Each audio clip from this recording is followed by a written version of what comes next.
안녕하세요. 고전음악 오디세이 이정석입니다. 거의 한 50일 정도, 50일 넘게 지금 집에만 있는 것 같습니다. 뭐 시장이라든가 그렇지만 은행이라든가 꼭 가야 할 때가 아니면은 계속 집에만 있습니다. 똑같은 장소에 있으니까 시간이 마치 멈춰 있는 것 같습니다.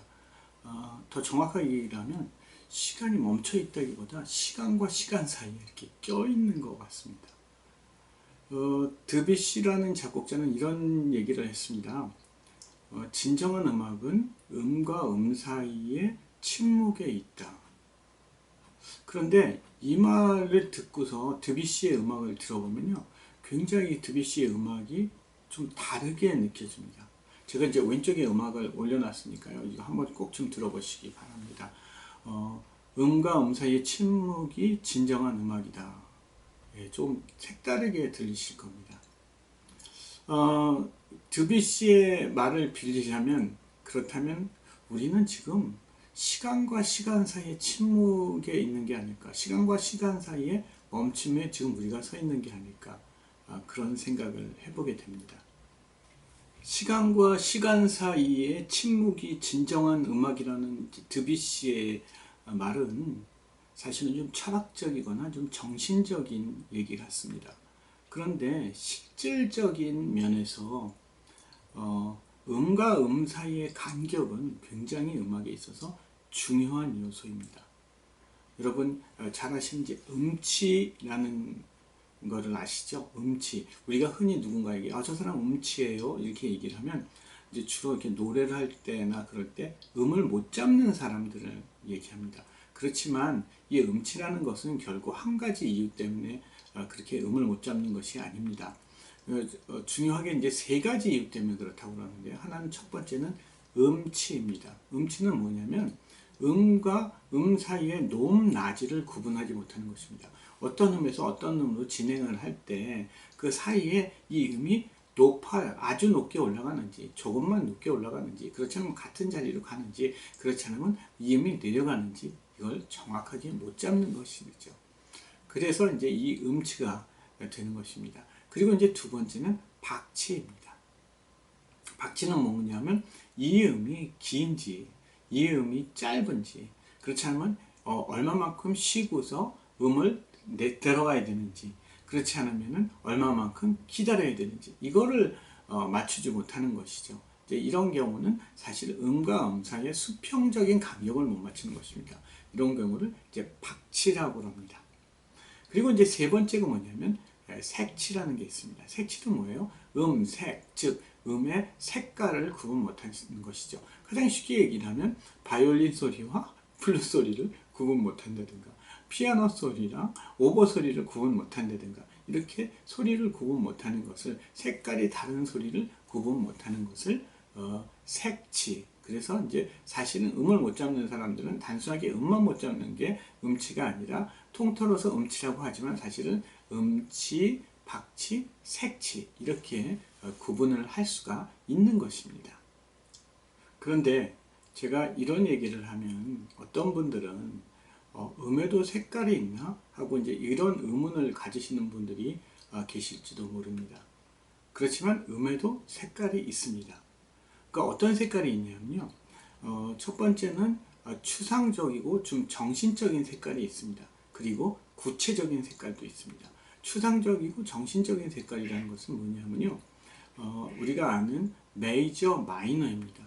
우리가 이렇게 음계를 들어볼 때, 스케일을 들어볼 때, 우리는 흔히 이제 마이너를 들으면 흑백 톤의 흑백 컬러, 이제 그리고 좀 어두운 그런 느낌의 색깔이 납니다. 그리고 우리가 이제 메이저 장조의 음악을 들을 때는 밝고, 그렇지 않으면 컬러, 그러니까 색깔이 있는 그런 느낌을 받는 것이죠.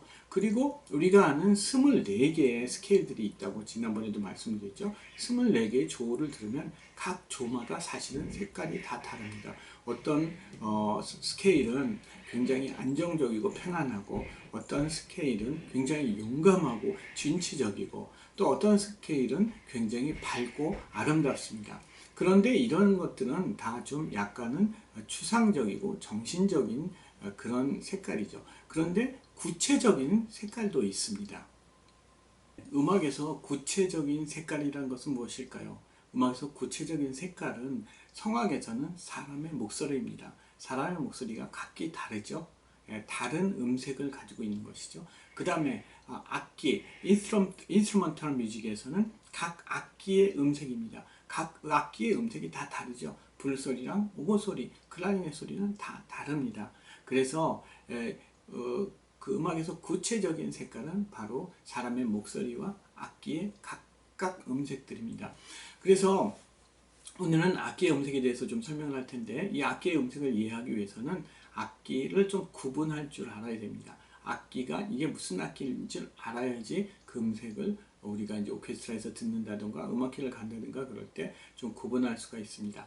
악기를 구분하는 방법은 여러 가지 방법이 있지만 가장 쉬운 방법은 이렇게 구분할 수가 있습니다. 첫 번째는 현악기입니다. 스트링 인스트루먼트. 이 스트링 인스트루먼트는 여러분들이 잘 아시는 것처럼 바이올린, 비올라, 첼로, 더블 베이스입니다.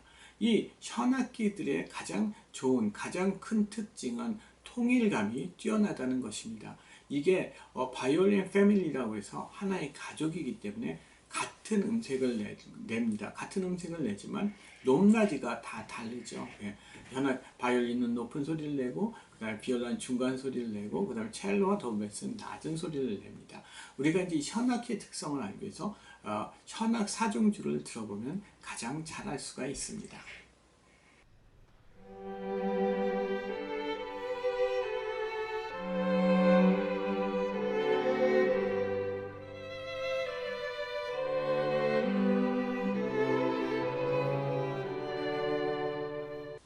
물론 현악 사중주에서는 더블 베이스가 빨리 좋지만 우리는 이제 현악기의 특성을 좀 가장 잘 알 수가 있는데, 가장 큰 특성은 아까 말씀드렸듯이 일체감, 통일감이 뛰어납니다. 그래서 서로 똑같은 음색을 내고 높낮이만 다르기 때문에 오케스트라에서도 가장 많이 쓰는 악기입니다. 오케스트라에서 보시면 현악가들이 가장 많이 들어가 있죠. 그리고 현악기 중에 좀 다른 현악기가 하나 있는데 그건 이제 하프입니다. 하프는 바이올린이나 다른 현악기처럼 활로, 보우로 그러니까 줄을 이렇게 그어서 내는 소리를 내는 것이 아니라 손가락으로 뜯어서 소리를 내는 것이죠. 그리고 관악기가 있습니다. 윈드 인스트루먼트. 윈드 인스트루먼트는 두 가지 종류의 윈드 인스트루먼트가 있는데요. 하나는 목관 악기와 그 다음에 금관 악기가 있습니다. 목관 악기는 우드 윈드 인스트루먼트, 금관 악기는 브라스 인스트루먼트라고 합니다. 목관 악기는 우드 윈드 인스트루먼트는 우리가 이제 목관 오중주, 우드 윈드 퀸텟을 들어보면 그 중요한 악기들의 음색을 잘 알 수가 있습니다. 목관 오중주는 구성이 플룻, 오버, 클라리넷, 바순, 혼으로 되어 있습니다. 여기서 혼은 목관 악기가 아닌데 목관 오중주에 끼이지만 혼은 목관 악기가 아니라 금관 악기입니다. 그래서 이제 우리가 이 대표적인 목관 악기로는 플룻, 오버, 클라리넷, 바순이 있습니다. 그 외에 목관 악기는 우리가 너무나 잘 아는 색소폰이 있죠. 색소폰이 있습니다. 이 색소폰은 어떤 분들이 가장 많이 물어보시는 게 색소폰은 왜 이렇게 오케스트라에 안 들어가요? 이렇게 물어보시는 분들이 많은데요. 왜 그러냐 하면 색소폰은 굉장히 늦게 만들어진 악기입니다. 19세기 후반에 만들어졌기 때문에 그 이전의 음악에는 들어가지 않지만 그 이후의 음악에는 가끔씩 많이 들어갑니다. 그래서 이제 오늘 우리가 들어볼 볼레로에서도 굉장히 중요하게 솔로 악기로 등장을 하는 것이죠. 그리고 이제 이 목관 악기에서 또 많은 분들이 이제 또 의문을 가지시는 게 또 하나가 뭐 있는데, 이게 뭐냐면 왜 플룻이나 색소폰은 목관으로 만들어져 있지 않은데 왜 목관 악기로 분류하냐고 이렇게 물어보시는 분도 많습니다.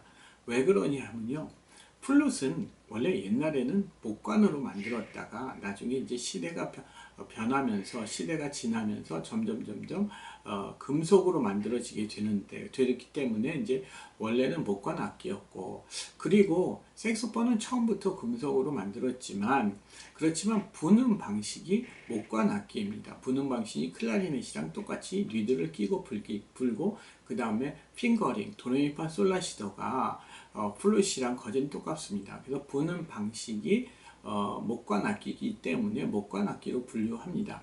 그래서 사실은 이 악기가 무슨 재질로 만들어졌냐가 중요한 것이 아니라 어떻게 연주되냐, 어떻게 연주할 수 있냐에 따라서 목관 악기, 금관 악기로 분류하는 것입니다.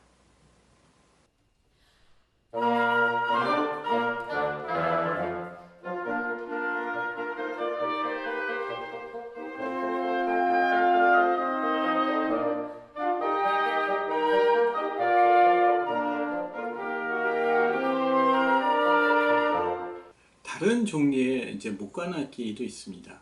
근데 우리가 정말 잘 아는 목관악기가 하나 있죠. 그것은 이제 우리가 흔히 피리 그러는 리코더입니다. 리코더는 지금은 이제 오케스트라에 들어가지 않습니다. 그렇지만 옛날에 바로크 시대는 오케스트라에 들어갔었는데 이제 리코더가 오케스트라에 안 들어가게 된 이유는 이제 소리가 너무 작아서 오케스트라에서 그게 크게 이제 실력 발휘를 못하기 때문에 이제 못 들어가게 나중에는 이제 고전 시내 지나고 낭만 시내 지나면서 오케스트라에서 빠지게 되었지만 리코더는 굉장히 이제 소리가 이제 아름다운 악기입니다. 그래서 이렇게 보시는 것처럼 우리가 대표적으로 이렇게 볼 수 있는 목관 악기는 플룻, 오보, 클라리넷, 바순, 그 다음에 색소폰, 리코더 이제 이렇습니다. 그런데 이 악기들이 다 패밀리, 아까 현악기처럼 패밀리를 가지고 있는데 이 패밀리들 중에 오케스트라에 들어가는 중요한 악기들이 있습니다. 이제 그래서 이제 그 악기들을 우리가 이제 그 볼레로를 들으면서 볼레로에서 이제 어떤 역할을 하는지를 좀 보면서 소개를 하도록 하겠습니다. 플룻에서는 가장 이제 중요한 악기가 역시 플룻이지만 또 플룻만큼 또 중요한 악기가 하나 있습니다. 이제 그게 뭐냐면 바로 피콜로입니다. 이제 피콜로는 플룻보다는 아주 작고 그 다음에 이제 플룻보다 높은 소리, 한 옥타브 높은 소리를 냅니다. 그래서 플룻도 고음악기인데 그보다 더 높은 소리를 내서 오케스트라에서 가장 높은 소리를 내는 악기입니다. 그래서 이제 이 악기는 마치 이제 불면 이제 새가 막 지저귀 있는 그런 음색을 좀 갖고 있죠. 그래서 이제 볼레로에서 이제 이 피콜로 소리를 좀 한번 들어보도록 하겠습니다.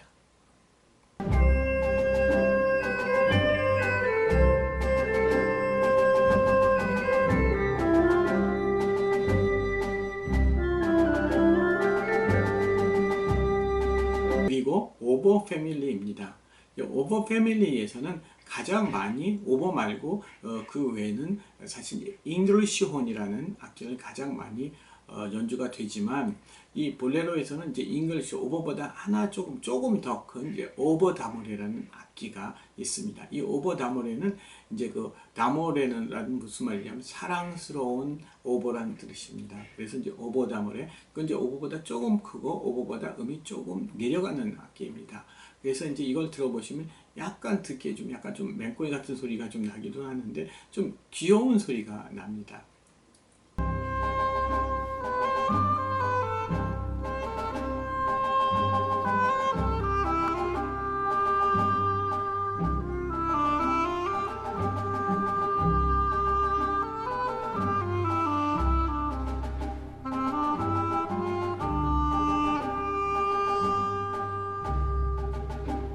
그리고 이제 잉글리시 혼입니다. 물론 이제 혼이라는 이름을 가져서 이게 금관악기의 혼과 무슨 관계가 있냐고 생각하실 수도 있겠지만 사실은 그건 아니고 이것은 이제 오버 패밀리입니다. 그래서 이제 오버보다 아까 들었던 이제 오버 다모레가 더 음이 낮고 이 잉글리시는 더 음이 낮죠. 근데 이 잉글리시는 굉장히 많이 오케스트라에서 쓰이는 악기입니다. 그리고 색소폰입니다. 우리는 이제 색소폰 그럼 이제 하나라고 생각하시는 분이 혹시 계실지 모르겠지만, 하나의 종류라고 생각하실지 모르겠지만, 색소폰도 굉장히 종류가 많습니다. 소프라노 색소폰, 알토 색소폰, 테너 색소폰, 바리 색소폰, 이제 이렇게 해가지고 굉장히 색소폰도 종류가 많은데, 이 라벨의 볼레로에서는 테너 색소폰이랑 그 다음에 이제 소프라노 색소폰이 나옵니다. 그 이름처럼 테너 색소폰은 좀 낮은 음역이고, 소프라노 색소폰은 아주 높은 음역의 높은 음역을 연주하는 것이죠.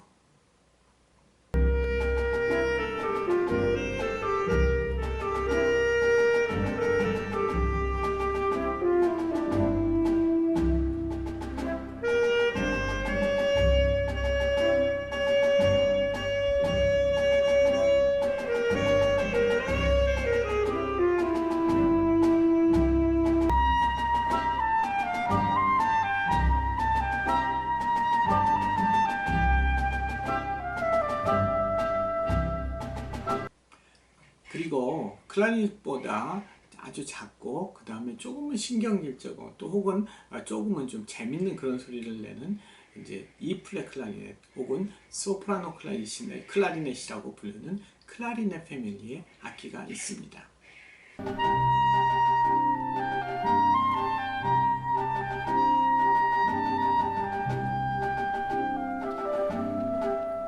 그리고 금관악기입니다.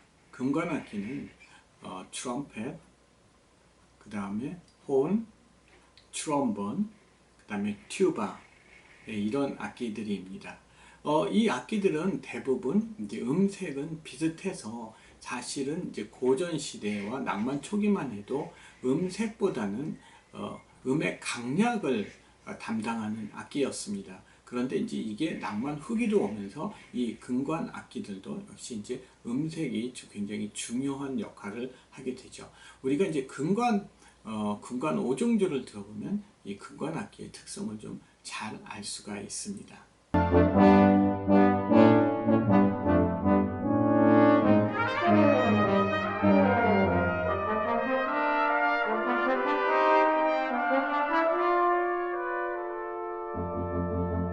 그리고 타악기입니다. 현대 음악에 있어서는 두드릴 수 있는 모든 것이 다 타악기라고 봐도 무방합니다. 그래서 그 타악기의 수가 셀 수 없이 많지만 사실 바로크 시대나 고전 시대는 타악기에서 오케스트라에서 쓰는 악기는 팀파니 하나였습니다. 사실은 물론 이제 큰 북이나 작은 북도 가끔 쓰기는 했지만 주로 쓰는 악기는 팀파니였습니다. 그런데 이게 이제 낭만 시대로 오면서 타악기가 굉장히 중요한 역할을 담당하게 됩니다. 그래서 이제 작은 북, 스네어 드럼과 이제 뭐 큰 북, 그 다음에 마림바, 그 다음에 자일로폰, 우리가 이제 맨날 실로폰 그러는 자일로폰, 이런 종류들의 이제 타악기들이 굉장히 음악에 많이, 오케스트라에 많이 들어오게 됩니다. 그래서 여러분들이 이제 볼레로를 들으실 때에도 굉장히 타악기가 중요하게 뒤에서 연주를 합니다.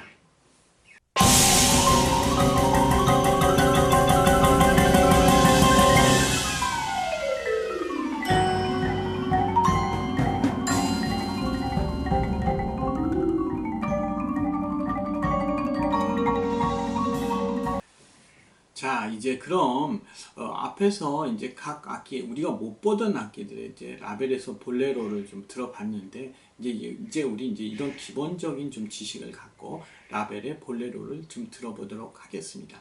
라벨의 볼레로는 원래 이제 스페인의 춤곡입니다. 그래서 이제 일정한 리듬이 처음부터 끝까지 계속해서 반복이 되죠. 그래서 처음에 시작을 할 때 우리가 흔히 말하는 작은 북, 스네어 드럼이 똑같은 리듬을 계속 처음부터 끝까지 멈추지 않고 계속해서 반복을 합니다.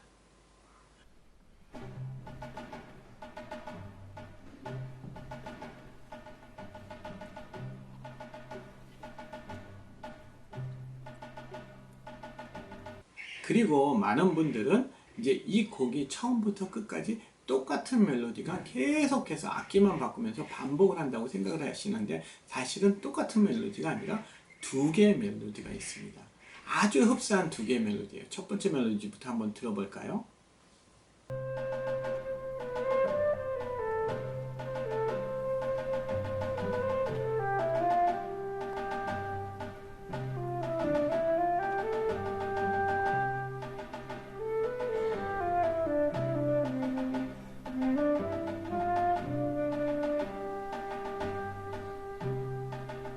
그리고 두 번째 멜로디입니다.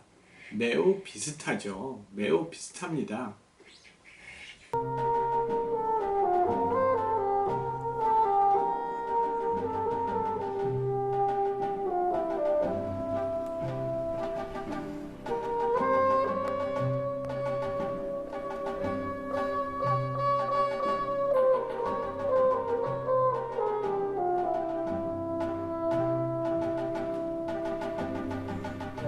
이렇게 첫 번째 멜로디랑 두 번째 멜로디는 아주 비슷한데 조금 다릅니다. 그래서 사실은 우리가 매우 비슷한 멜로디가, 똑같은 멜로디가 계속 반복하고 있다고 생각을 합니다. 그렇지만 이걸 구분 꼭 안 하셔도 됩니다. 지금 볼레로를 처음부터 끝까지 들으실 때 구분하셔야 될 건 뭐냐면 악기가 바뀌고 있다는 것입니다. 이제 볼레로를 이제 한번 처음부터 끝까지 들어보시는데 처음에 들으실 때는 화면을 보시면서 한번 들으시면 좋을 것 같아요. 아, 이 악기는 뭐구나. 아, 지금 플루시 하는구나. 지금 오보가 하는구나. 지금 오보 다모레가 하는구나. 이렇게 들으시고 그 음색을 좀 확인을 하시면 좋을 것 같아요. 그렇게 해서 한번 들으시고 나서 이제 두 번째 들으실 때는 화면을 안 보시고 음악만 들으시면서 아, 이게 무슨 악기다. 아, 이게 무슨 악기를 다를 구분하실 수가 있으면 참 좋을 것 같습니다. 그러면 음악의 음색을 여러분들은 따라가실 수가 있는 것입니다.